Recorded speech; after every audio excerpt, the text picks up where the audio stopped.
صرف 24 گھنٹے پہلے ترکی کی فوج نے اردوغان کو قتل کرنے کی کوشش کی تھی اور اب اردوغان اپنے ایک قریبی ساتھی کے جنازے پر موجود ہیں جو فوجی ٹینکوں کا راستہ روکنے کی کوشش میں اپنے دوسرے بہت سے ہم وطنوں کی طرح شہید کر دیے گئے تھے۔ 16 جولائی 2016 ترکی کی طاقتور فوج نے رجب طیب اردوغان کا تختہ الٹنے کی کوشش کی، لیکن اردوغان کے سپورٹرز ہزاروں کی تعداد میں سڑکوں پر نکل آئے۔ 300 سویلینز نے اپنی جانوں کی قربانی دے کر فوج کو بیرکوں کی طرف واپس دھکیل دیا۔ ترکی جیسے سیکولر ملک میں ایک اسلامسٹ لیڈر کو اتنی طاقت کیسے حاصل ہوئی؟ اردوغان نے ترکی کی طاقتور فوج کو کیسے شکست دی؟ ہماری آج کی کہانی ہے رجب طیب اردوغان کی کہانی۔ میرا نام ہے حسان خان اور آپ دیکھ رہے ہیں میرا چینل سلیٹ۔ اردوغان کے بچپن کا ترکی مکمل طور پہ ایک سیکولر ریاست تھی۔ کمالسٹ ریاست نے زندگی کے ہر ماڈرن شعبے سے مذہب اور مذہبی لوگوں کو دور رکھنے کا پورا انتظام کر رکھا تھا، یہاں تک کہ تعلیم بھی سیکولر تھی۔ صرف امام حاتب اسکولوں میں مذہبی تعلیم دی جاتی تھی۔ اردوغان نے بھی امام حاتب اسکول سے تعلیم حاصل کی تھی، لیکن مسئلہ یہ تھا کہ ترکی جیسی سیکولر ریاست میں صرف مذہبی تعلیم حاصل کر کے اردوغان اپنے قوم کی تقدیر نہیں بدل سکتے تھے۔ زیادہ سے زیادہ کسی مسجد یا مدرسے میں 5 وقت کی نماز پڑھاتے اور صوفیزم کی تعلیم دیتے، کیونکہ امام حاتب اسکول سے ڈگری لینے والے اسٹوڈنٹس کے لیے کسی بھی ماڈرن یونیورسٹی میں داخلہ لینا ممنوع تھا، ایڈمیشن بین تھا۔ اردوغان اکنامکس پڑھنا چاہتے تھے، لیکن امام حاتب اسکول کے دوسرے اسٹوڈنٹس کی طرح وہ بھی امام حاتب کی ڈگری لے کر کسی یونیورسٹی میں داخلہ نہیں لے سکتے تھے۔ یہ وہ پہلا موقع تھا جب ان کی سیکولر ریاست نے ان کے ریلیجیس ہونے کی وجہ سے، ان کے مذہبی ہونے کی وجہ سے ان کا راستہ روکنے کی کوشش کی تھی، لیکن اردوغان نے ہتھیار ڈالنے کے بجائے اپنی اسٹریٹجی سے اپنی ریاست کی اس کوشش کو ناکام بنا دیا۔ اس کا حل انہوں نے یہ نکالا کہ امام حاتب اسکول کے آخری سال میں انہوں نے ایک سیکولر اسکول میں ایڈمیشن لے لیا، اور پھر انہوں نے امام حاتب کے بجائے ایک سیکولر اسکول سے ڈگری حاصل کی، اور پھر اس ترکیب سے وہ ترکی کی مرمرہ یونیورسٹی کے اکنامکس ڈپارٹمنٹ سے اکنامکس میں گریجویٹ کرنے میں کامیاب ہو گئے۔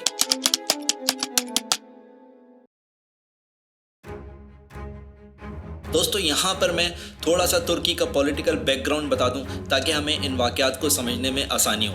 ترکی اوٹومن امپائر کی سیٹ آف کیلیفیٹ ہوا کرتا تھا، یعنی خلیفہ یہاں بیٹھ کر باقی ریاست کو رول کیا کرتا تھا، لیکن ورلڈ وار 1 کے خاتمے کے بعد ترکی پر ویسٹرن پاورز کا قبضہ ہو گیا۔ جب غلامی کے سائے ترکوں پر منڈلا رہے تھے تو ایسے میں ایک فوجی جس نے گیلی پولی کے میدان میں بہت رسپیکٹ اور فیم کمائی تھی، ترکوں کی آخری امید بن کر سامنے آیا۔ اس شخصیت کا نام تھا مصطفیٰ کمال اتاترک۔ اتاترک نے فوج کے ایک فیکشن کے ساتھ مل کر یورپین پاورز کے ساتھ جنگ کر کے وار آف انڈیپینڈنس کے ذریعے ترکی کو آزادی دلائی۔ آزادی کے بعد مصطفیٰ کمال نے خلافت کو ایبولش کر دیا اور خود وہ ماڈرن ٹرکش ریپبلک کا پہلا پریزیڈنٹ بنا، اور 1938 میں اپنی وفات تک وہ ترکی کا پریزیڈنٹ رہا۔ لیکن ترکوں کا یہ ہیرو سیکولر نظریات کا حامل شخص تھا۔ اس نے آزادی کے بعد ترکی میں ڈیموکریسی کا وہ ماڈل انٹروڈیوس کروایا جس میں اسلام کے لیے کوئی جگہ نہیں تھی۔ اپنی انڈیپینڈنس کے بعد سے ہمیشہ ٹرکی کسی سیکولر لبرل جماعت کے رول میں رہا۔ پہلے مصطفیٰ کمال اتاترک جو کہ ایک سیکولر آدمی تھا، اور اس کے بعد بھی ٹرکی پہ ہمیشہ سیکولر پارٹیز ہی رول کرتی رہی تھی۔ دوستو، اب ہم آتے ہیں 1990s کی طرف، جب رجب طیب اردوغان ایک ینگ پولیٹیشین کی حیثیت سے ٹرکی کی نیشنل پولیٹکس میں انٹر ہو رہے تھے۔ ویسے تو اردوغان اپنی کالج اور یونیورسٹی لائف سے ہی کسی نہ کسی طرح پولیٹکس کا حصہ رہے تھے، لیکن ٹرکی کی نیشنل پولیٹکس میں وہ بھی دوسرے اسلامسٹوں کی طرح ٹرکی کے پہلے اسلامسٹ پارلیمنٹیرین نجم الدین اربکان کی پارٹی میں شامل ہو کر ٹرکی کی نیشنل لیول کی پولیٹکس کا حصہ بنے۔ 90s کا ترکی ایک بہت پسماندہ ملک تھا، انفراسٹرکچر نہ ہونے جیسا تھا، پولیٹیشینز کرپشن میں انوالو تھے، اور ان کے بارے میں لوگوں کا عام خیال تھا کہ یہ انیفیشینٹ ہیں، نااہل ہیں، لیکن اصل میں پاور پولیٹیشینز کے ہاتھ میں نہیں تھی۔ اصل پاور ترکی کی ملٹری کے ہاتھ میں تھی۔ ترک ملٹری نے وار آف انڈیپینڈنس لڑ کر ترکی کو آزاد کروایا تھا، اور یہ نیچرل سی بات تھی کہ ان کا پولیٹکس میں بہت زیادہ انفلوئنس تھا، لیکن ان کے اس انفلوئنس کی وجہ سے ترکی کی پولیٹکس مسلسل انسٹیبلٹی کا شکار رہتی تھی، اور اس ہی انسٹیبلٹی کی وجہ سے ترکی کی اکانومی تباہ تھی، انفلیشن آسمان پر تھی، لوگ پریشان تھے۔ اگر اس وقت کے استنبول کی بھی بات کی جائے، جو کہ آج تو دنیا کی ماڈرن سٹی شمار ہوتا ہے، لیکن اس وقت کا استنبول بھی آج کے استنبول سے بہت پیچھے تھا۔ استنبول میں لوگوں کے گھروں میں پانی کی لائنیں بھی نہیں آیا کرتی تھیں، اور پانی بھرنے کے لیے ان لوگوں کو کین اور بوتلیں لے کر واٹر اسٹیشنز پہ جانا پڑتا تھا۔ جس طرح آج ہم پیٹرول لینے کے لیے فیول اسٹیشن پہ جاتے ہیں، اس طرح یہ واٹر اسٹیشنز پہ جا کے اپنے گھر کی ضرورت کا پانی لے کر آتے تھے۔ ان میں گھروں میں گیس پہنچانے کا بھی کوئی پراپر انتظام موجود نہیں تھا۔ اس وجہ سے استنبول کے لوگ، جہاں پر سردیوں میں اچھی خاصی ٹھنڈ پڑتی ہے، یہ لوگ سردیوں میں کوئلے کے ہیٹر استعمال کرنے پر مجبور تھے، اور کوئلے کے ہیٹر استعمال کرنے کی وجہ سے استنبول کی انوائرمنٹ میں مسلسل اسموگ رہا کرتا تھا، پولوشن رہتی تھی، اور نہ ہی ان کے ہاں کوئی کچرے کے ڈسپوزل کا پراپر انتظام موجود تھا۔ 1993 میں استنبول کی ایک لینڈ فل سائٹ کے اوپر میتھین گیس کے جمع ہونے کی وجہ سے ایک بہت زبردست دھماکہ ہوا، اور اس دھماکے میں 16 لوگ اپنی جان سے ہاتھ دھو بیٹھے، اور پھر فضا میں، انوائرمنٹ میں تعفن کی وجہ سے کئی دن تک لوگ ماسک لگا کر گھومنے پر مجبور ہو گئے تھے۔ اس واقعے نے لوگوں کے صبر کے پیمانے کو لبریز کر کے رکھ دیا۔ کہتے ہیں نا کہ وقت ہر کسی کو ایک موقع ضرور دیتا ہے۔ ایسا لگ رہا تھا کہ اب اردوغان اور ترکی کے اسلامسٹوں کے لیے پہلا موقع آنے والا ہے، کیونکہ ترکی کے لوگ 70 سال کی سیکولر پولیٹکس سے اور سیکولر پولیٹیشنز سے تنگ آ چکے تھے۔ جہاں ایک طرف وہ سیکولرز کی نااہلی اور کرپشن سے تنگ آ چکے تھے، وہیں استنبول کی لوکل پولیٹکس میں اردوغان نوجوانوں میں مقبول ہوتے جا رہے تھے۔ وہ استنبول میں ہی پلے بڑھے تھے، انہی گلیوں میں ان کا بچپن گزرا تھا، ان کی فیملی ٹرکی کے ایک ورکنگ کلاس سے تعلق رکھا کرتی تھی۔ انہوں نے اپنی پوری زندگی ایک عام استنبول کے ایک عام سٹیزن کی حیثیت سے گزاری تھی۔ وہ ان لوگوں کی تکلیفوں اور پریشانیوں سے واقف تھے۔ 1994 میں استنبول میں میئر کے انتخابات ہو رہے تھے، الیکشنز ہو رہے تھے، اور نجم الدین اربکان کی پارٹی نے رجب طیب اردوغان کو استنبول کے میئر کے لیے کھڑا کر دیا۔ اردوغان نے اس الیکشن میں چند ووٹوں سے کامیابی حاصل کی، اور یوں وہ استنبول کے میئر بن گئے۔ یہ رجب طیب اردوغان کی لوکل پولیٹکس میں پہلی بڑی کامیابی تھی، ان کا پہلا موقع تھا۔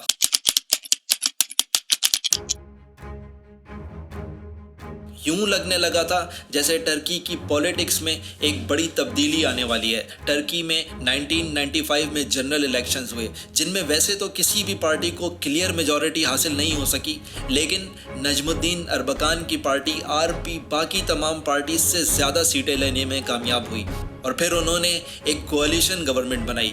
یوں ٹرکی کی تاریخ میں پہلی بار ایک اسلامسٹ یعنی نجم الدین اربکان ٹرکی کے صدر بنے، لیکن ابھی وہ منزل نہیں آئی تھی جس کا ٹرکی کے اسلامسٹوں کو انتظار تھا۔ ابھی وہ اتنے طاقتور نہیں ہوئے تھے کہ وہ ٹرکی کی منہ زور فوج کا مقابلہ کر سکتے، جو کہ خود کو مصطفیٰ کمال اتا ترک کے سیکولر نظریات کا گارڈین کہا کرتی تھی، پروٹیکٹر کہا کرتی۔ وقتی طور پر تو اسلامسٹوں کو کامیابی حاصل ہو گئی تھی، لیکن جیسا میں نے پہلے کہا کہ وقت ہر کسی کو ایک موقع ضرور دیتا ہے، اور ابھی وقت ٹرک آرم فورسز کے ساتھ تھا۔ بین الاقوامی لیول پر، انٹرنیشنل لیول پر ایک ایسا واقعہ ہوا جو کہ نجم الدین اربکان کے لیے انٹرنیشنلی بھی بڑی شرمندگی کا باعث بنا، اور لوکلی تو ٹرک نے ان کی لیڈرشپ کے اوپر ہی سوالات اٹھانے شروع کر دیے۔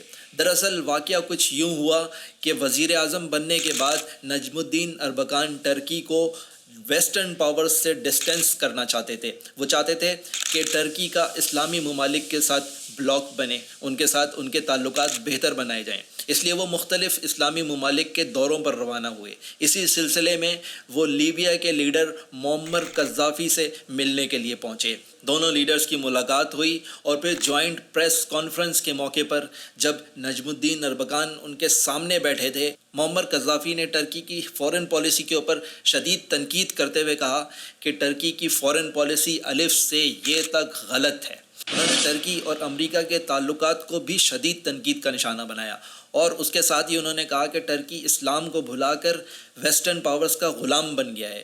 اور بوم شیل تو وہ تھا جب انہوں نے نجم الدین اربکان کے سامنے اسی پریس کانفرنس میں کھلم کھلا کردوں کے لیے ایک الگ ریاست کا مطالبہ کر دیا۔ اب یہ ایسے ہی ہے جیسے کوئی انٹرنیشنل لیڈر نریندر مودی کے سامنے کشمیر کی آزادی کا مطالبہ کر دے یا پاکستان کے وزیر اعظم کے سامنے بلوچستان کی آزادی کا مطالبہ کر دے، تو آپ خود سمجھ سکتے ہیں کہ ایسے لیڈر کی انٹرنلی کیا عزت رہ جائے۔ ترک فوج جو شاید ایسے ہی کسی موقع کے انتظار میں تھی، انہوں نے اپوزیشن کی سیکولر پارٹیز، این جی او، میڈیا اور بزنس کمیونٹی کو ساتھ ملا کر حکومت کے خلاف محاذ بنانا شروع کر دیا۔ این جی اوز اور سیکولر پارٹیز کے ذریعے حکومت کے خلاف ڈیمونسٹریشنز کرائی گئیں، میڈیا کو استعمال کر کے حکومت کے خلاف زبردست میڈیا کیمپین چلائی گئی، حکومت کو ان کی پالیسیز ریورس کروا کے ان پر اتنا پریشر بنایا گیا کہ اربکان کو آخرکار اپنی حکومت ڈیزالو کرنی پڑی۔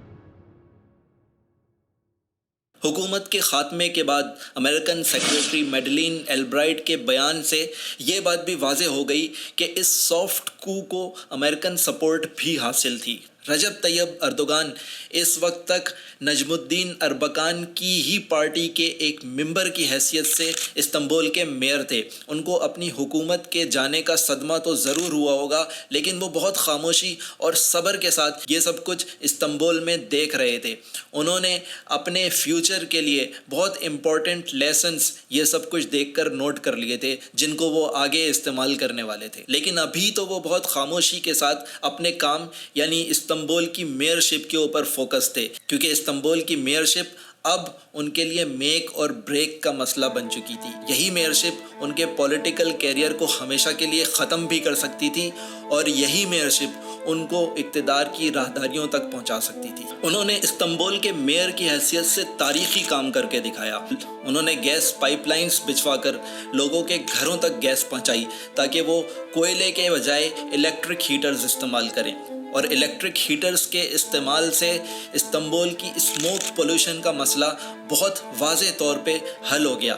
انہوں نے لوگوں کے گھروں تک پانی پہنچانے کے لیے کئی سو کلومیٹر لمبی پائپ لائن بچھائی، اور یوں انہوں نے استنبول کے پانی کا مسئلہ بھی حل کر دیا۔ اس کے بعد انہوں نے اپنی توجہ استنبول کی ٹریفک کی طرف کی، اور ٹریفک کے نظام کو بہتر کرنے کے لیے انہوں نے 50 سے اوپر برجز تعمیر کروائے، بہت سارے پارکس بنوائے، میونسپلٹی ہاسپٹلز بنوائے۔ اس کے علاوہ انہوں نے سبسیڈائزڈ ٹیکنیکل اسکلز پروگرام شروع کروائے، جہاں پہ لوگوں کو سبسڈی کے اوپر کم خرچ میں یا فری میں ٹیکنیکل اسکلز جیسے کمپیوٹر وغیرہ کی تعلیم دی جاتی تھی۔ انہوں نے خود کو ایک اچھا ایڈمنسٹریٹر ثابت کر دیا تھا۔ ان کے مخالفین بھی یہ بات ماننے پر مجبور ہو گئے کہ اردوغان نے اپنی ایڈمنسٹریٹو صلاحیتوں سے استنبول کا نقشہ بدل کے رکھ دیا ہے۔ اب ان کو صرف ایک جھٹکے کا انتظار تھا جو کہ کسی طرح ان کو اقتدار کی راہداریوں تک پہنچا دے۔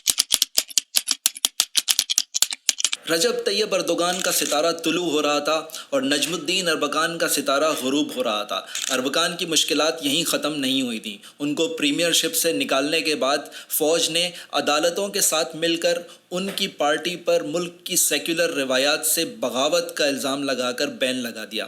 خود ان پر بھی 5 سال کا بین لگا دیا گیا، اور یہ تیسرا موقع تھا جب اربکان کی پارٹی کو بین کیا گیا تھا۔ یہ وہ وقت تھا جب رجب طیب اردوغان ایک اہم فیصلے پر پہنچ چکے تھے۔ انہوں نے فیصلہ کر لیا تھا کہ ان کو اب اپنی راہیں اپنے استاد نجم الدین اربکان سے الگ کرنی پڑیں گی، کیونکہ انہیں ایک بات سمجھ آ چکی تھی کہ اربکان ایک دائرے میں سفر کر رہے ہیں۔ شاید وہ دوبارہ ایک نئی سیاسی جماعت بنائیں گے، دوبارہ محنت کر کے اگر وہ اقتدار تک پہنچ بھی گئے تو ان کو پھر باہر نکال دیا جائے گا، کیونکہ وہ بار بار ایک ہی کام کر رہے ہیں اور امید کرتے ہیں کہ نتیجہ مختلف ہوگا۔ اردوغان اس فیصلے پر پہنچ چکے تھے کہ ان کو ترکی کے حالات اور ضروریات کے مطابق اپنی اسٹریٹجی چینج کرنی پڑے گی۔ وہ اس نتیجے پر پہنچے تھے کہ ان کو شروع میں سسٹم کی مرضی کے مطابق چلنا ہوگا، چاہے اس کے لیے انہیں پرو ویسٹرن اور پرو سیکولر پالیسیز ہی اپنانی پڑیں، یعنی وہی پالیسیز جو کہ ٹرکی کی آرمڈ فورسز اور ویسٹ میں قابل قبول تھیں، اور پھر ایک دفعہ پاور کے اوپر اپنی گرفت مضبوط کرنے کے بعد وہ اپنی مرضی کر سکتے ہیں۔ لہٰذا اس کے بعد رجب طیب اردوغان نے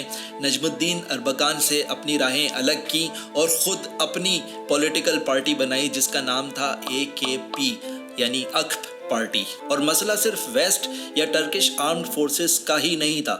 ویسٹ کے ساتھ بہتر تعلقات بنانا ترکی کی عام مڈل کلاس کی بھی خواہش تھی۔ اس کی وجہ یہ تھی کہ ترکی کے اکنامک حالات بہت خراب تھے، وہاں کے لوگوں کے پاس جابس کے کوئی مواقع نہیں تھے۔ ترکی کے لوگوں کی خواہش تھی کہ ترکی ویسٹرن یونین کا ممبر بن جائے، اس طرح ان کو یورپ کے دوسرے ممالک میں مائیگریٹ کرنے میں آسانی ہوتی۔ ایسے میں جب نجم الدین اربکان ایک پرو اسلامک پالیسی اور اسلامک بلاک کی بات کرتے اور اینٹی ویسٹرن پالیسیز کی بات کرتے تو یورپین یونین کی ممبرشپ کا خواب تو ادھورا رہ جاتا۔ رجب طیب اردوغان نے خود کو نجم الدین اربکان کی اینٹی ویسٹرن پالیسیز سے بھی ڈسٹینس کر لیا۔ انہوں نے اسلامک بلاک کا ڈھنڈورا پیٹنے کے بجائے یہ کہا کہ وہ ترکی کی ویسٹرن یونین کی ممبرشپ کے حامی ہیں اور وہ اس کے لیے کانکریٹ اسٹیپس لیں گے۔ اس طرح وہ ترکی کی ایک بڑی مڈل کلاس کو، جو کہ پرانے پولیٹیشینز سے تنگ آ چکی تھی، لیکن اربکان کی پرو اسلامک فورن پالیسیز کی وجہ سے ان کا ساتھ بھی دینے کو تیار نہیں تھی، انہوں نے اس بڑی مڈل کلاس ترک عوام کو اپنی طرف کھینچ لیا۔ 2002 ترکی کے جنرل الیکشنز رجب طیب اردوغان کی اس نئی اسٹریٹجی کے کامیابی کے الیکشنز تھے۔ رجب طیب اردوغان کی پارٹی اکپ پارٹی 34% سیٹس لے کر پارلیمنٹ کی سب سے بڑی پارٹی بن کر سامنے آئی۔ یہاں پر مجھے بغیر تفصیل میں جائے تھوڑا سا یہ بتانا پڑے گا کہ ترکی میں ایک کمپلیکس سا سسٹم ہے۔ ان کے سسٹم کے مطابق اگر کوئی پارٹی 10% سے بھی کم ووٹ لے تو وہ پارلیمنٹ میں نہیں جا سکتی، اور اس پارٹی کی جیتی ہوئی سیٹیں، یعنی وہ پارٹی جس نے 10% سے بھی کم ووٹ لیے ہوتے ہیں، اس کی جیتی ہوئی سیٹیں ان پارٹیز میں ڈسٹریبیوٹ کر دی جاتی ہیں جو کہ 10% سے زیادہ ووٹس لیتی ہیں، اور جس پارٹی نے سب سے زیادہ ووٹ لیے ہوتے ہیں اس کو سب سے زیادہ سیٹیں ملتی ہیں۔ یوں رجب طیب اردوغان کی پارٹی اکپ پارٹی، جس نے ووٹ تو صرف 34% ہی لیے تھے، لیکن مائنورٹی پارٹیز کی جیتی ہوئی سیٹیں لے کر، جو کہ 10% سے کم ووٹ لے سکی تھیں، ان کی جیتی ہوئی سیٹیں لے کر اکپ پارٹی پارلیمنٹ کی سب سے بڑی پارٹی، بلکہ 2/3 میجورٹیز لینے والی پارٹی بن گئی۔ یوں ایک اسلامسٹ اور ایک عام ترک پہلی بار ترکی کی پارلیمنٹ کو مکمل طور پہ کنٹرول کرنے میں کامیاب ہوا تھا۔ جب رجب طیب اردوغان کو حکومت ملی تو ترکی تباہی کے دہانے پر پہنچ چکا تھا۔ میں یہاں پر آپ کو اکانومی کے اسٹیٹس دے کر بور تو نہیں کروں گا، لیکن چند آسان سے نمبرز بتاؤں گا جن سے آپ یہ سمجھ سکیں گے کہ رجب طیب اردوغان نے ترکی کی اکانومی کو زمین سے اٹھا کر ترکی کو ترقی یافتہ قوموں کی لسٹ میں لا کر کھڑا کر دیا تھا۔ یہ وہ وقت تھا جب ترکی میں کوئی انویسٹمنٹ کرنے کو تیار نہیں تھا۔ وہ لوگ جن کے پاس پیسہ تھا وہ اپنا پیسہ لے کر ترکی چھوڑ کر باہر بھاگنا چاہتے تھے۔ ترکی کی اکانومی ٹرکش لیرہ اتنا کمزور ہو چکا تھا کہ ترکی کو 1 ملین لیرہ کا نوٹ ایشو کرنا پڑا تھا۔ ترکی کا debt to G D P ratio اس وقت 70% ہو چکا تھا، یعنی ترکی اگر 100 لیرہ کماتا تھا تو اس میں سے 70 لیرہ قرضوں کی ادائیگی میں خرچ ہو جاتے تھے۔ اس وقت کے ترکی میں انفراسٹرکچر نہ ہونے جیسا تھا۔ پورے ترکی کی سڑکوں کی کل لمبائی ملا کر صرف 5000 کلومیٹر بنتی تھی۔ اردوغان نے حکومت میں آنے کے بعد صرف 10 سالوں میں یہ پورا روڈ نیٹ ورک 4 گنا زیادہ کر دیا۔ اس عرصے میں ہزاروں برجز بنائے گئے۔ ترکی کی انفلیشن جو کہ اردوغان کے حکومت میں آنے کے وقت 70% تھی، اس کو کم کر کے صرف 9% پر لے کر آ گئے۔ ٹرکش لیرہ اسٹیبل ہوا اور وہ جو 1 ملین کا نوٹ جاری کیا گیا تھا اس کو ڈسکارڈ کر دیا گیا۔ ترکی کا جی ڈی پی یعنی ان کی ٹوٹل کمائی، ٹوٹل ارننگز جو $240 بلین ہوا کرتی تھی، یعنی ایجپٹ اور ایران جیسی جی ڈی پی تھی، وہ صرف 10 سال میں بڑھ کر $960 بلین تک پہنچ گئی۔ یعنی ترکی نیدرلینڈ اور سوئٹزرلینڈ جیسے ترقی یافتہ ممالک کی فہرست میں آ کر کھڑا ہو گیا۔ وہی ترکی جہاں پر کوئی انویسٹمنٹ کرنے کو تیار نہیں تھا، بلکہ ان کے اپنے لوگ بھی ڈالرز لے کر باہر جا رہے تھے، 2007 تک اس کی فورن ڈائریکٹ انویسٹمنٹ اپنی پیک پر یعنی $22 بلین تک پہنچ گئی۔ یہ سب کچھ صرف 5 سے 10 سال کے عرصے میں ہو جانا کسی معجزے سے کم نہیں تھا۔ سب سے اہم بات یہ تھی کہ اردوغان نے یہ اکنامک بینیفٹس اپنی تقریروں میں لوگوں کو سنانے تک محدود نہیں رکھے تھے، بلکہ اس نے یہ بینیفٹس براہ راست عام لوگوں تک پہنچانے کا انتظام کیا۔ اس نے ترکی کا ایجوکیشن بجٹ 800% یعنی 800% زیادہ کر دیا تاکہ غریب سے غریب آدمی بھی اچھی سے اچھی تعلیم حاصل کر سکے۔ اردوغان کے آنے سے پہلے بھی ترکی میں گورنمنٹ کی طرف سے عام لوگوں کو فری علاج یا کم پیسوں میں علاج کی سہولت تو میسر تھی، لیکن انفراسٹرکچر اتنا ویک تھا کہ لوگوں کو مہینوں اپنی باری آنے کا انتظار کرنا پڑتا تھا، اور جن لوگوں کو یہ سہولت مل بھی جاتی ان کو اپنی باری کے لیے صبح 5 بجے سے لائن میں کھڑا ہونا پڑتا تھا۔ اردوغان نے ٹرکی کا میڈیکل انفراسٹرکچر وسیع کیا تاکہ لوگوں کو جلد سے جلد علاج مل سکے، اور وہی لوگ جو کہ صبح 5 بجے سے لائن میں لگ کر اپنی باری کا انتظار کیا کرتے تھے، ان کے لیے آن لائن اپوائنٹمنٹ کا سسٹم متعارف کروایا تاکہ وہ لوگ گھر بیٹھے جلد سے جلد اپوائنٹمنٹ لیں اور اپنا علاج کروا سکیں۔ اردوغان کے حکومت میں آنے سے پہلے ٹرکی کا انفینٹ مورٹیلٹی ریٹ، یعنی 1 سال سے کم عمر بچوں کا ڈیتھ ریٹ 34% تھا، اور اردوغان کی زبردست اکنامک پالیسیز کی وجہ سے اور ان بینیفٹس کو عام لوگوں تک پہنچانے کی وجہ سے کچھ ہی عرصے میں یہ ڈیتھ ریٹ 34% سے کم ہو کر صرف 16% تک گر گیا تھا۔ یہ سب کچھ اتنے کم عرصے میں ہو جانا کسی معجزے سے کم نہیں تھا، اور اس کے ریوارڈ کے اور اس کے انعام کے طور پہ ترکی کے لوگوں نے اردوغان کو پہلے سے بھی بڑی میجورٹی کے ساتھ الیکٹ کیا۔ وہ پہلے سے بھی زیادہ میجورٹی کے ساتھ ترکی کی پارلیمنٹ میں واپس آیا۔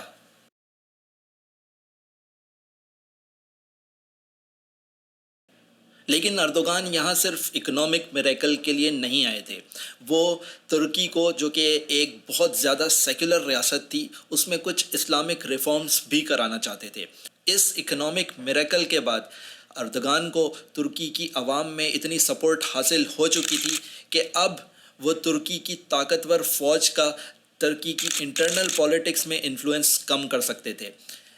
ترکی کی طاقتور فوج کو اردوغان کے ہاتھوں پہلی انٹرنل شکست 2007 میں ہوئی، جب ترکی کے سیکولر پریزیڈنٹ احمد سیزر کی مدت ملازمت ختم ہونے کا وقت آیا اور ان کو ریزائن کرنا تھا۔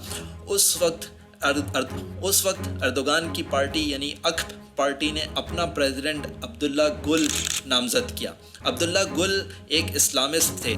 ان کی وائف نہ صرف یہ کہ خود اسکارف پہنا کرتی تھی، بلکہ وہ ترکی میں اسکارف کا بین ختم کرنے کے لیے پولیٹیکل ایکٹیوسٹ بھی تھیں۔ عبداللہ گل کو پریزیڈنسی کے لیے نامینیٹ کر کے ایک طرح سے اردوغان نے ترکی کی سیکولر فوج کی طرف ایک چیلنج تھرو کیا تھا۔ ترک آرم فورسز ٹاف نے اس کو رسپونڈ کرنے کا فیصلہ کیا۔ 27 April 2007 tough Turkish armed forces نے ایک پریس ریلیز جاری کر کے عبداللہ گل کی پریزیڈنٹ کے لیے نامینیشن کی مخالفت کر دی۔ اس سے پہلے جب بھی ٹرکش آرمڈ فورسز کسی حکومت پر، جیسے کہ نجم الدین اربکان کی حکومت پر یا اس سے پہلے کی کسی حکومت پر کسی چیز کے لیے پریشر ڈالا کرتی تھی، تو حکومت بیک کر جایا کرتی تھی، حکومت سرنڈر کر دیتی تھی۔ لیکن اب ٹرکش آرمڈ فورسز کا مقابلہ رجب طیب اردوغان سے تھا، جن کے پاس پاپولر سپورٹ تھی، جنہوں نے اکنامک میریکل کر کے دکھایا تھا، اور لوگ اس وقت ترکی کی عوام ان کو دل و جان سے پسند کرتی تھی۔ اردوغان نے ترکش فوج کے پریشر کے آگے سرنڈر کرنے سے انکار کر دیا اور پوری قوت کے ساتھ عبداللہ گل کی سپورٹ میں کھڑے ہو گئے۔ یہ وہ پہلا موقع تھا جب ٹرکش آرمڈ فورسز نے اپنے آپ کو بے بس محسوس کیا۔ ان کے پاس لوگوں کی سپورٹ نہیں تھی اور ان کے مقابلے میں ایک پاپولر لیڈر کھڑا تھا۔ ٹرک آرمڈ فورسز مزید کوئی ایکشن لینے کے قابل نہیں رہی، اور یوں عبداللہ گل ٹرکی کے پہلے اسلامک پریزیڈنٹ منتخب ہوئے، اور ٹرکی کی آرمڈ فورسز کو پہلی بار ایک سویلین لیڈر کے ہاتھوں شکست ہوئی۔ اس کے بعد ایک ایسا واقعہ ہوا جو کہ ٹرک ملٹری کی پولیٹیکل انفلوئنس کے خاتمے کی طرف ایک ٹرننگ پوائنٹ ثابت ہوا۔ جنوری 2007 استنبول میں ہیرانت ڈنک نامی ایک آرمینین جرنلسٹ کو سر کے پچھلے حصے میں 3 گولیاں مار کر قتل کر دیا جاتا ہے۔ ترکی کی اکثریت کا خیال تھا کہ یہ قتل ترکی کی ڈیپ اسٹیٹ نے کروایا ہے، جو کہ اس طرح کے وائلنس کے واقعات کے ذریعے ترکی میں کو کا ماحول بنانا چاہتی ہے تاکہ حکومت کا تختہ الٹا جا سکے۔ ڈیپ اسٹیٹ سے مراد چند صحافیوں، بزنس مین اور خاص طور پہ ملٹری آفیسرز کا ایک ایسا گروہ تھا جو کہ خفیہ رہ کر ترکی میں سیکولر ایلیٹ کے مفادات کا، خاص طور پہ ترکی کے سیکولرزم کا تحفظ کرتا ہے۔ اردوغان نے اس قتل کی انویسٹیگیشنز کا حکم دے دیا۔ جب اس قتل کی انویسٹیگیشنز کا دائرہ کار بڑھایا گیا تو اس قسم کے مزید وائلنس کے واقعات جیسے کہ مساجد میں بم دھماکے وغیرہ کا کنیکشن بھی ایک ایسے ہی خفیہ نیٹ ورک سے ثابت ہوا جس کا نام ارگینیکون نیٹ ورک تھا۔ ان ٹرائلز کو ارگینیکون ٹرائلز کا نام دیا جاتا ہے، اور ان ٹرائلز میں 300 کے قریب ملٹری آفیسرز، جن میں فارمر چیف آف اسٹافس بھی شامل تھے، جن میں آن سروس جنرلز بھی شامل تھے، ان کو گرفتار کر کے سخت سے سخت سزائیں دی گئیں۔ اور 2011 تک آدھے سے زیادہ وہ ٹاپ کی ملٹری لیڈرشپ جو کہ 97 میں اربکان کے خلاف، نجم الدین اربکان کے خلاف کو میں شامل تھی، اس کا صفایا کر دیا گیا، ان سب کو گرفتار کر لیا گیا۔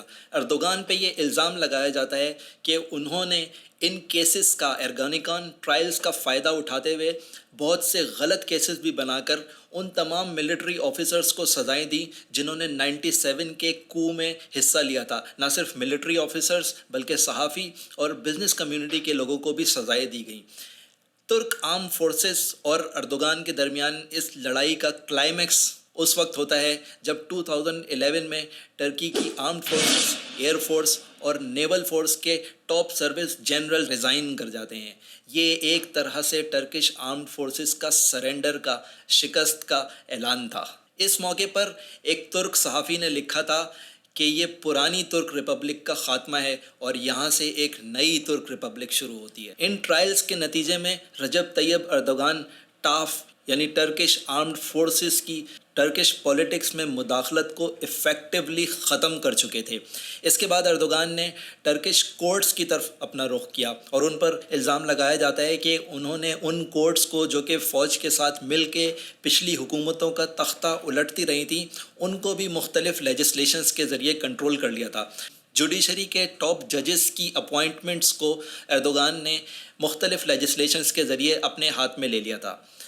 2016 میں ہونے والا ملٹری کو اس وقت کی فوج کی طرف سے اپنے ہاتھوں سے نکلتے ہوئے اقتدار کو بچانے کی آخری کوشش تھی، لیکن دراصل وہ کو صرف ملٹری کے کچھ فیکشنز کی طرف سے ہوا تھا۔ لیکن اردوغان اس سے پہلے ہی ریاست کے ان ایلیمنٹس کے اوپر جو کہ فوج کے ساتھ مل کے کو کیا کرتی تھی اپنا کنٹرول مکمل کر چکے تھے۔ یہ کو دراصل باہر کی دنیا کے لیے صرف یہ اعلان ثابت ہوا کہ وہ ملٹری جو کبھی ٹرکش پولیٹکس میں بہت زیادہ انفلوئنس رکھا کرتی تھی، اب اس کا خاتمہ ہو چکا ہے۔ اب ترکیے کی پولیٹکس کا بادشاہ کوئی اور ہے۔ جولائی 2016 جب ٹرک آرمڈ فورسز کی طرف سے اردوغان حکومت کا تختہ الٹنے کی کوشش کی گئی تو ترکی کی ڈومیسٹک انٹیلیجنس ایجنسی کو اس کو کی خبر 8 گھنٹے پہلے ہی مل چکی تھی۔ یہی وجہ ہے کہ اردوغان جو اس وقت چھٹی پر کسی ہوٹل میں مقیم تھے، ان کو بھی پہلے ہی خبردار کر دیا گیا تھا اور وہ اس ہوٹل کو چھوڑ کر کہیں اور منتقل ہو چکے تھے۔ اور پھر وہ فوجی دستے جو اردوغان کو اسیسینیٹ کرنے کے لیے اس ہوٹل میں پہنچے، ان کو ناکامی ہوئی۔ اس خبر کے لیک ہو جانے کی وجہ سے اس کو رات کی تاریکی کے بجائے جلدی میں رات کے 10 بجے اس وقت لانچ کرنا پڑا جب اردوغان کے سپورٹرز، جن میں سے زیادہ تر کا تعلق مذہبی طبقے سے، ریلیجیس لوگوں سے تھا، وہ مساجد میں عشاء کی نماز ادا کرنے کے لیے موجود تھے۔ اور جب لوگوں کو اس کو کی خبر ملی تو انہی مساجد سے لوگوں کو گھروں سے باہر نکل کر فوج کا راستہ روکنے کے لیے اعلانات کیے گئے، اور پھر لوگوں نے بڑی تعداد میں باہر نکل کر اس فوج کا راستہ روکا، اور پھر یہ ایل آرگنائزڈ کو صرف چند گھنٹوں میں کنٹرول کر لیا گیا۔ اس کی وجہ یہ تھی کہ اردوغان اس فوج کے دانت پہلے ہی نکال چکے تھے اور اب صرف اعلان کرنا باقی تھا۔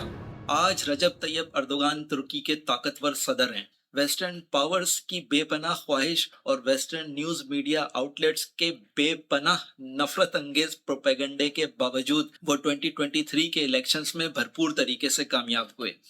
اگلے آنے والے 5 سالوں میں رجب طیب اردوغان کو کیا چیلنجز فیس کرنے ہوں گے؟ اگر آپ چاہتے ہیں کہ میں اس ٹاپک کے اوپر ایک ویڈیو بناؤں یا آٹومن ایمپائر کے خاتمے کے اوپر ایک ویڈیو بناؤں تو اپنے کمنٹس میں ضرور لکھیے گا۔ اور اگر آپ کو یہ ویڈیو پسند آئی ہے تو اس کو لائک کریں تاکہ یوٹیوب کا الگوریدم اس کو زیادہ سے زیادہ لوگوں تک پہنچائے۔